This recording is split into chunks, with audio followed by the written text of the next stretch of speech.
Hello, ma'am and classmate. My name is Glyza Salazar from BEd2E and currently studying at Tarlac State University. So, I am the second reporter of the Unit 5. So, for today's topic, we will discuss about the tools in evaluating assessment tools.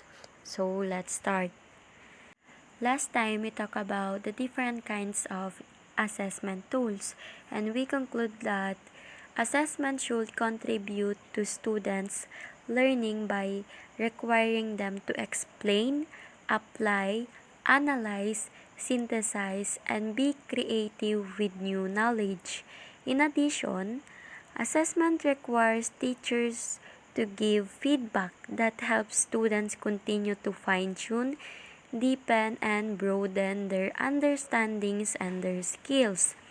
So, the tools, which is we have the checklist, rating scales, and rubrics, are tools that can help to clarify the assessment task and the feedback associated with it.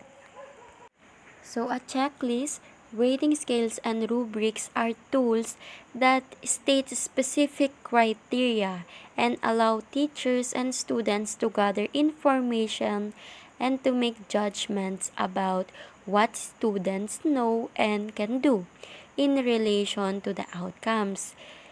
This they offer a systematic way of collecting data about specific behaviors, knowledge, and skills. So, the quality of information acquired through the use of checklists, rating scales, and rubrics is highly dependent on the quality of the descriptors chosen for assessment. Their benefit is also dependent on students' direct involvement in the assessment and understanding of the feedback provided. So let's have a deeper look about these tools. So let's start with checklists. What exactly is a checklist? Checklists are assessment tools that set out specific criteria which educators and students may use to gauge skill development or progress. It is usually offers a yes or no format in relation to student demonstration of specific criteria. They may be used to record observation of an individual, a group, or a class. When we say checklist, it is a tool that students can use to make sure that they have met all requirements of an assignment or a project that will be assessed. So the teacher creating the checklist decide which features of the assignments or the project are important enough to factor into how the work will be graded or otherwise evaluated. So checklist is like a guide for the students at the same time for the teacher also to gauge skill development or progress of the students on that specific work na ipinagawa ng teacher. Nasabi rin na ang checklist usually offer a yes or no format, which is it is similar to a light switch. Di ba pag nagsisindi ka ng ilaw, it's either on or off lang yung pagpipilian mo. Ganun din sa checklist, it's either yes or no, check or wrong, done or not yet done. So checklists may be used to record observations of an individual, a group, or a class. So pwede ito sa lahat. Also take note that checklists are great for both teachers and students by means of what?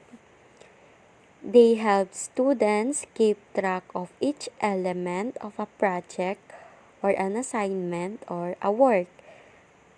On the other side or the side of the teacher, checklists let teachers see whether a student fully participated in an assignment, a project, or in a work or in a class discussion.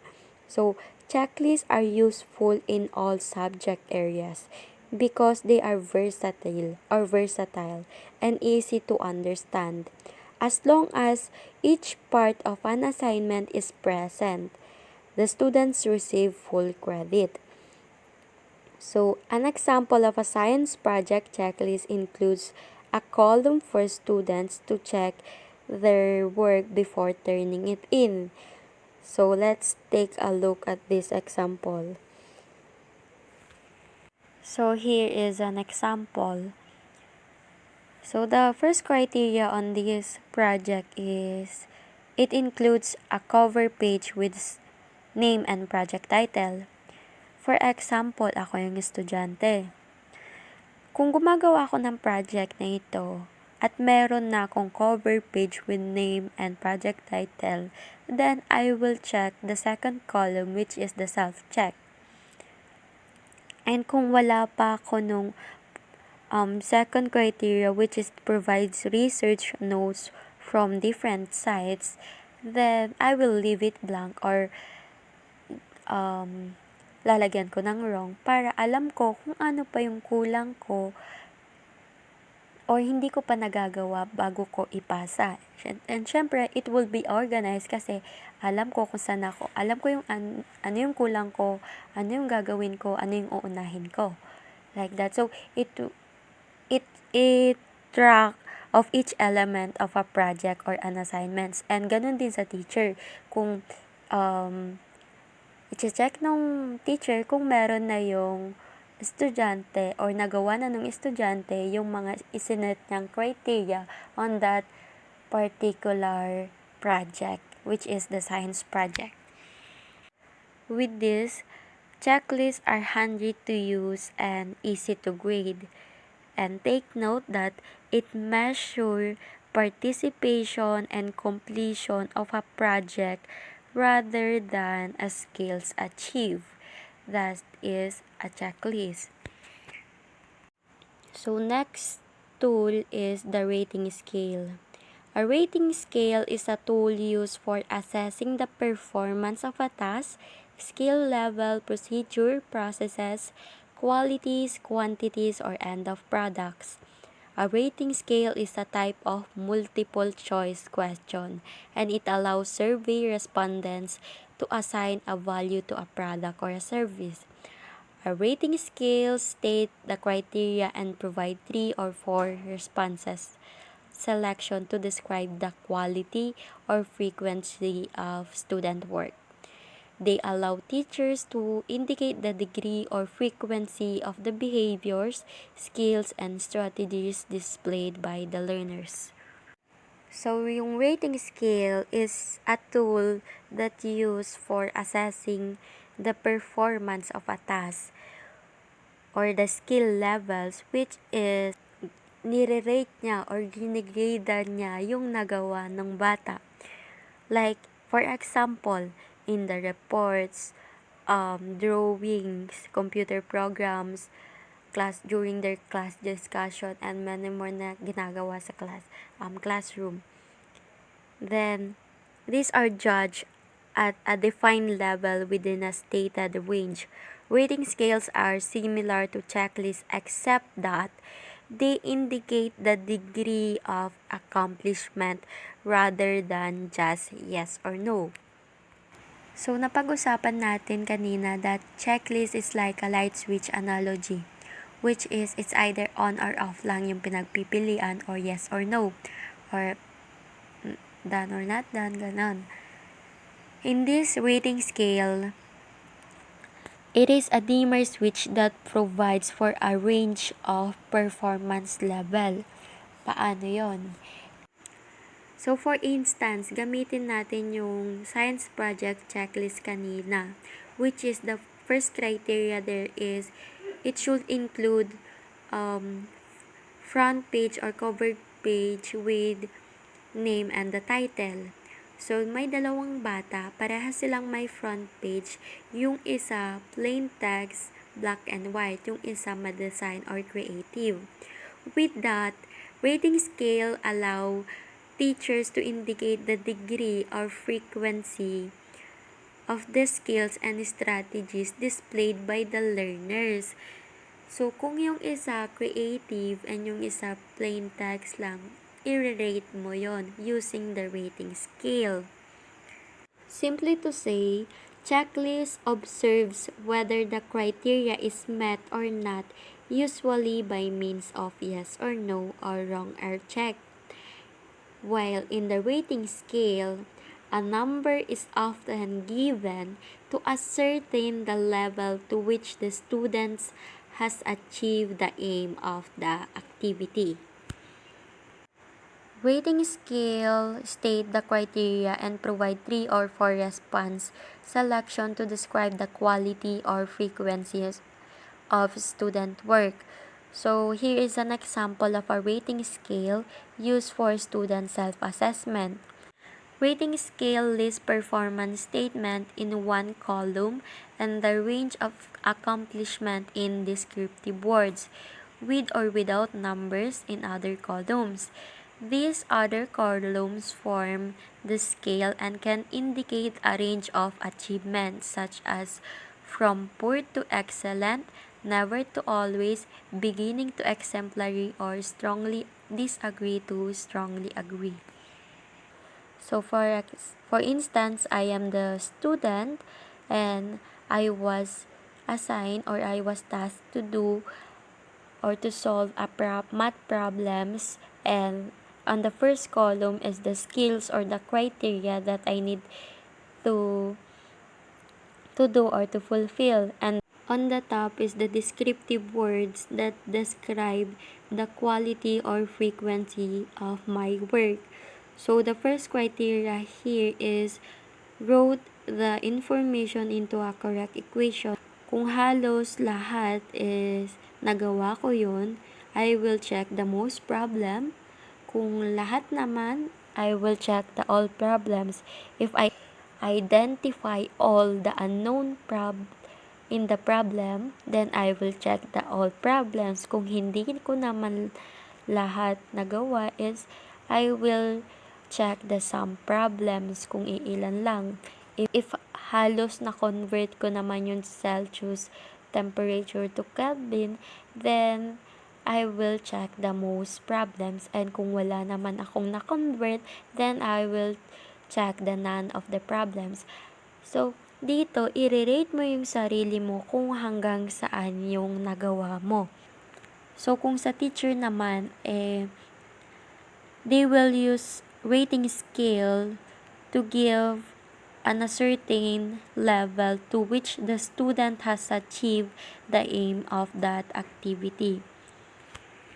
So with this, a teacher can use rating scale to record observation, and students can use them as self-assessment tools.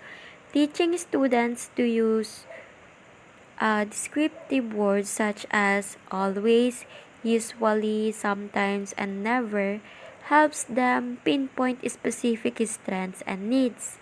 And rating scales also give students information for setting goals and improving performance. That is rating scale.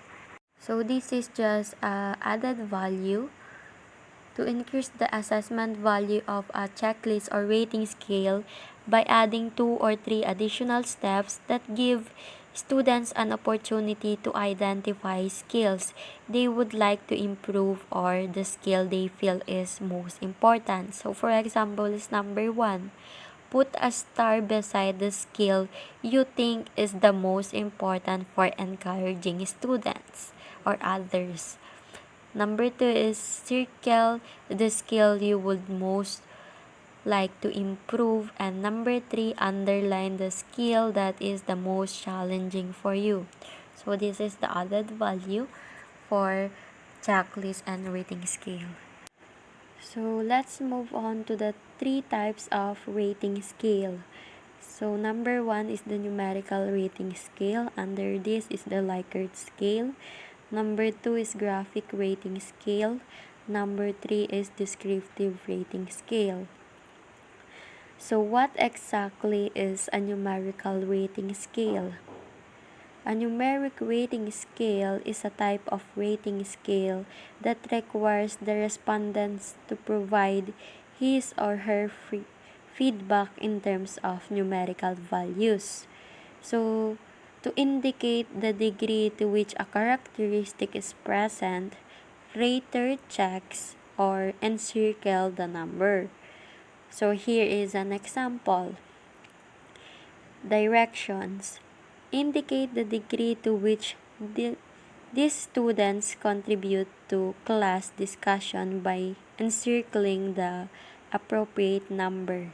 The number represents the following values. 5 is for outstanding, 4 is for above average, 3 is for average, 2 is for below average, and 1 is unsatisfactory. Dito sa numerical rating scale, i-rate mo yung learner base sa performance na ipinapakita niya by means of numerical values. So, sa first question, to what extent does the student participate in the discussion? Kung laging nagpa-participate or nagre-recite yung bata, laging active during class discussion, then the teacher will rate him or her as outstanding or number 5. So, kung yung performance ng bata o yung participation niya during class discussion is average, then encircle the number 3. Then, sa number 2 question naman, to what extent are the comments related to the topic under discussion? So, with this, or in this, kung nagre-report yung bata or nag-recite or may sinabi na opinion, yung sagot niya, gaano ka-relate or connected dun sa topic na pinag-uusapan. Kung yung sagot niya is nasa above average, then encircle the number 4.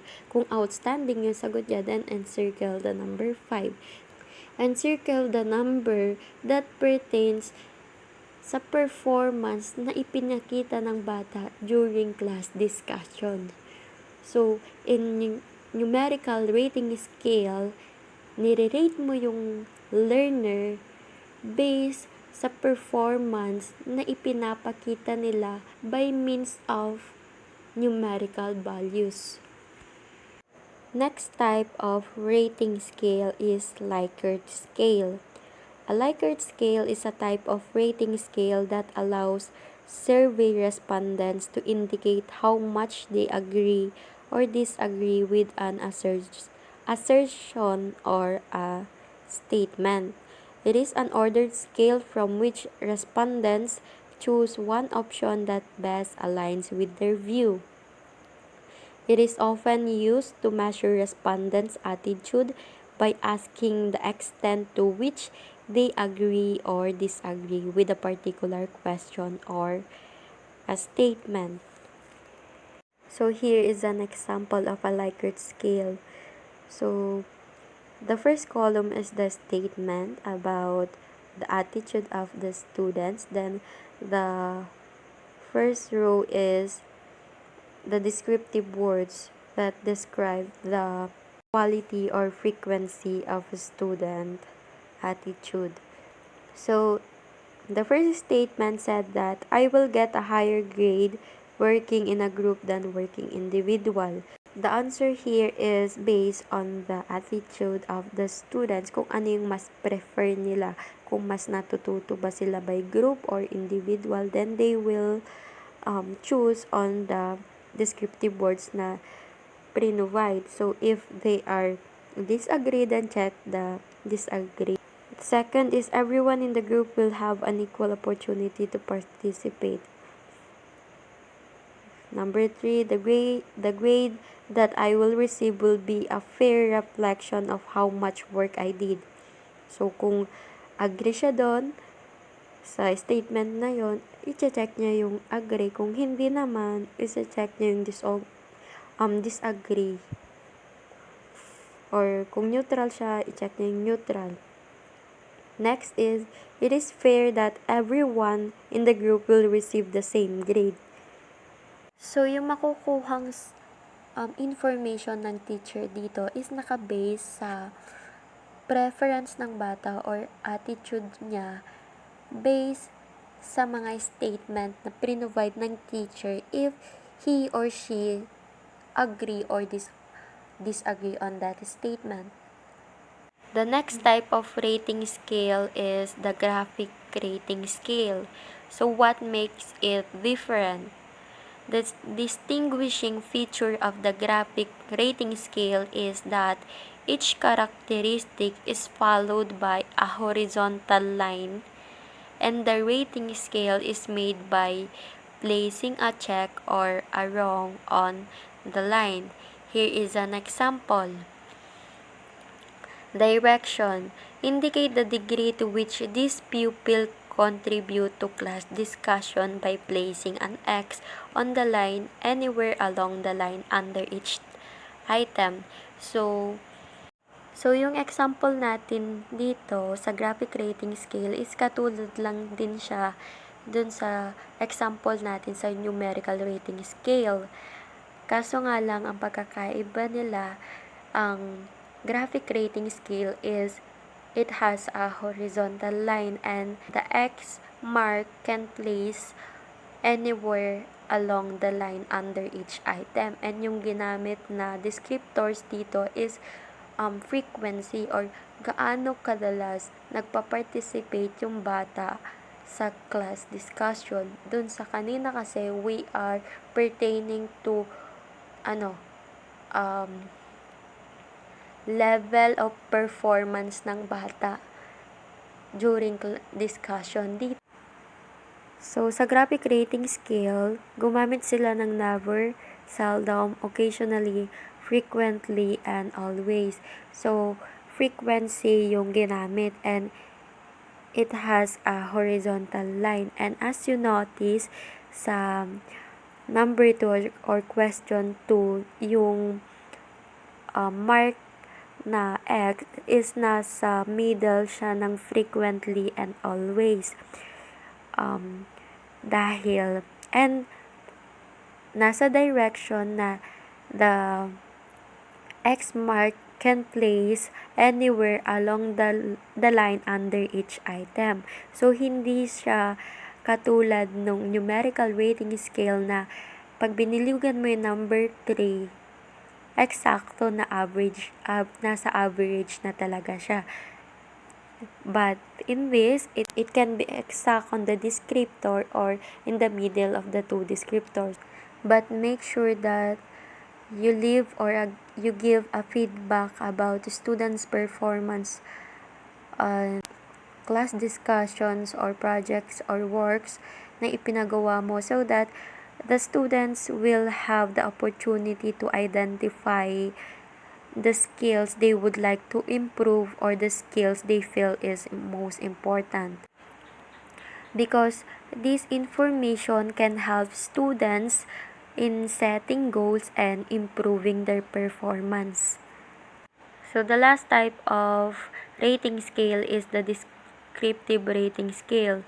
This rating scale forms uses descriptive phrases to identify the points on a graphic scale. So the descriptions are thumbnail sketches which convey in behavioral terms what the students are like at different steps in the scale. So in a descriptive rating scale, each answer's option is elaborately explained for the respondents. So here is an example.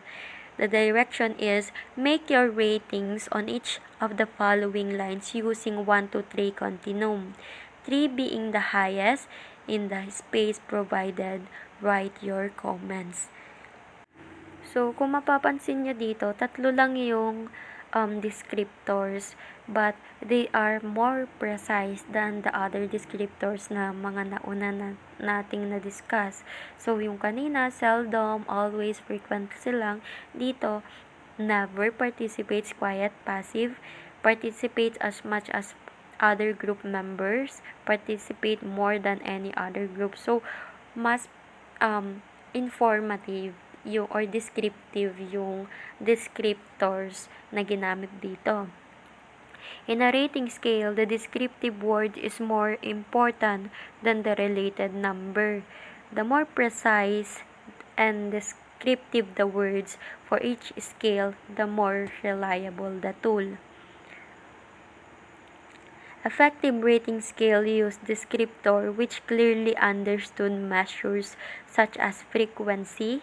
Scales that rely on subjective descriptors of quality such as fair, good, or excellence are less effective because the single adjective does not contain enough information on what criteria are indicated at each of these points on the scale. So it is important to use a descriptive rating scale so that the students will have an enough informations about the criteria.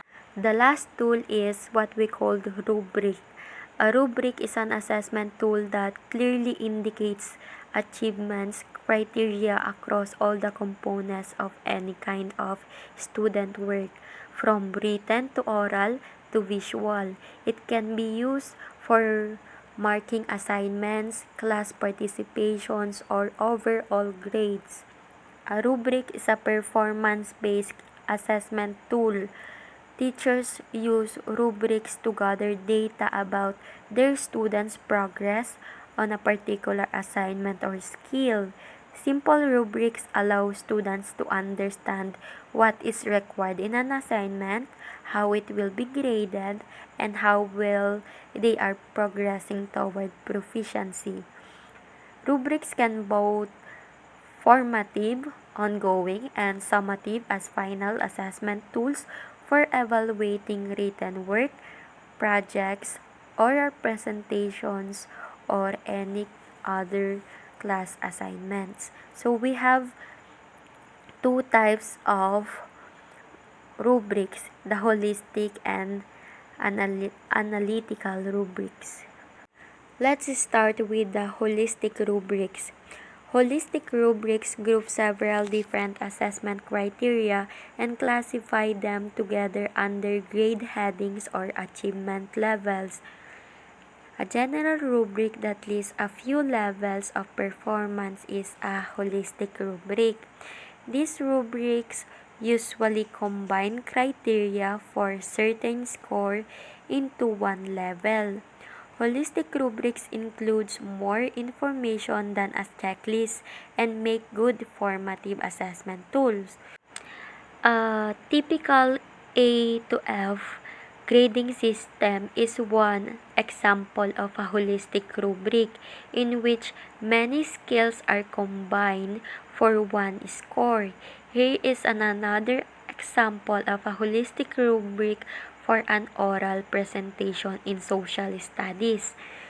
So, sa first description ng rubric is the presenter spoke clearly, held eye contact throughout the presentation, used more than 2 visual aids including multimedia, stood up straight without hands in pocket, answered questions, and spoke for more than 5 minutes. So, the score for that is 5. So, kung makikita natin sa first description is nandun na lahat. We have yung pagsasalita ng presenter, yung eye contact niya, yung mga visual aids na ginamit niya, yung paano siya sumagot, yung poise niya, nandun na lahat. They combine many skills are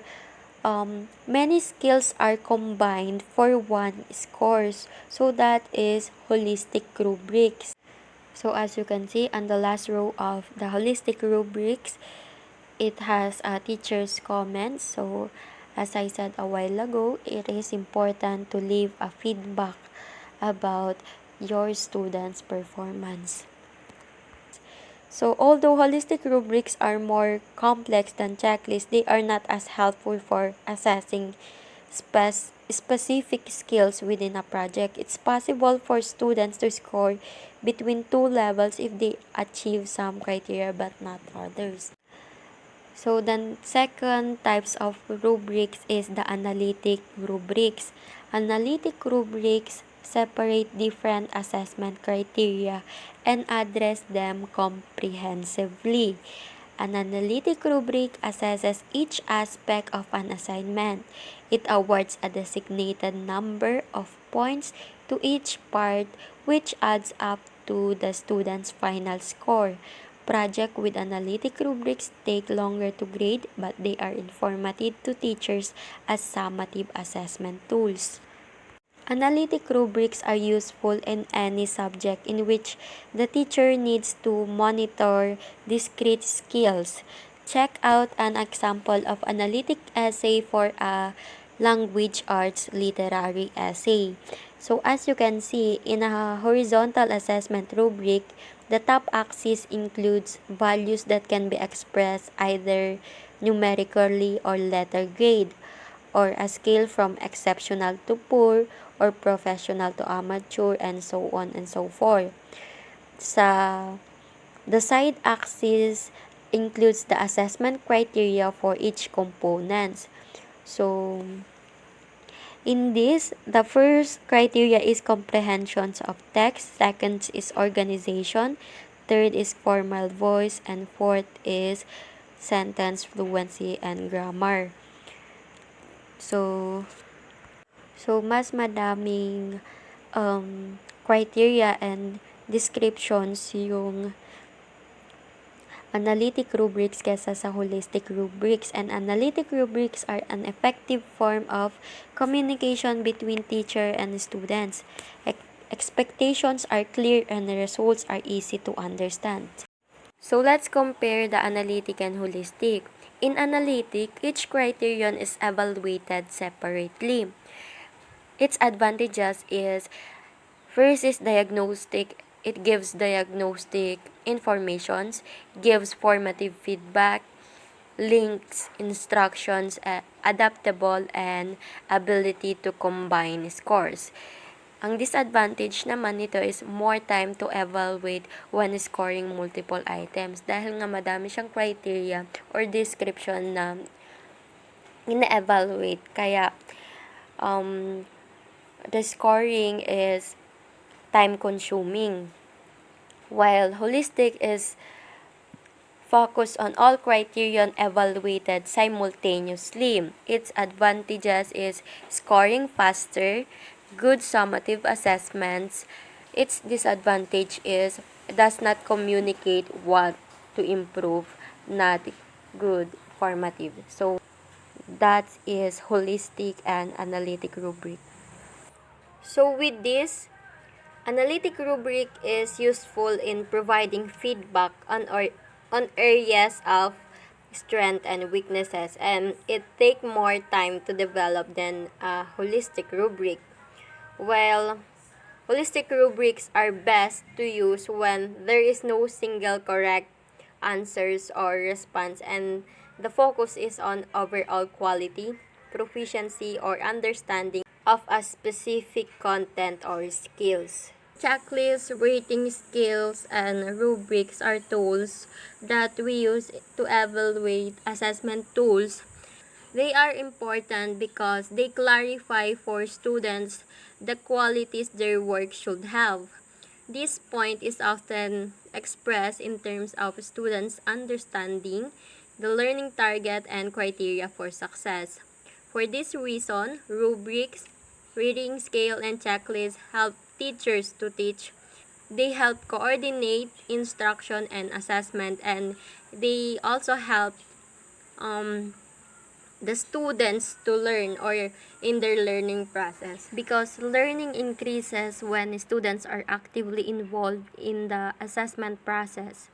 Students do better when they know the goal, see models, and know how their performance compare to learning outcomes. So that's will be all in my report. I hope na may natutunan kayo. And thank you for listening. So here is a takeaway Bible verse, and this is my favorite verse on the Bible, and it will be found on Proverbs 16 verse 3, and it says that commit to the Lord whatever you do and your plans will succeed. or I hope na mairaraos natin, maipapasa natin itong SEM na ito and matatapos natin itong course na tinake natin, which is elementary education, by committing all to Him and live according to His way. With that, God will make those plans succeed according to His will. So that's all. Thank you for listening.